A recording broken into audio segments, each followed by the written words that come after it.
Good day Kion Sondra Nation, good day sa inyo mga boss. Another installation po tayo dito. Isa pong Toyota Fortuner. Ang ating ininstalla ng Kion Sondra Bi-LED projector. Ayan po mga boss, Kion Sondra. Ito po yung 3-inch diameter ng Kion Sondra Bi-LED projector mga boss. Ayan po, napakalaki mga boss. 100% plug and play lang to mga boss. Yung bracket, yung shroud, mismo yung wiring mga boss, plug and play lang po mga bossing. So wala po tayong binago sa system ng unit. Ayan pa mga boss, 3-inch diameter plus 3 color mga bossing. So yellow, white and combination. Meron po yung high beam feature mga boss.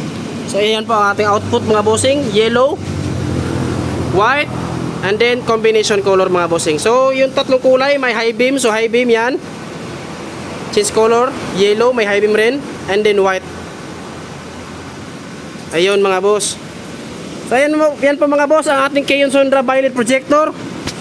Available po dito sa Andre Auto Accessories mga bossing. Yan po mga boss, sa mga gustong magpa-install o magpa-schedule at magpa-reserve, limited stocks na po tayo mga boss. So hindi lang po Bi-LED ang ating installation dito, pwede rin po tayong LED headlight, speakers, Android head unit, and also mga bossing, ito po fog lamps and repair mga bossing. Yan po mga boss, visit na mo kayo sa aming shop dito po sa Andre Auto Accessories. Located po tayo sa Diversion Road, Barao, Misamis Oriental mga bossing. Kita kits, peace!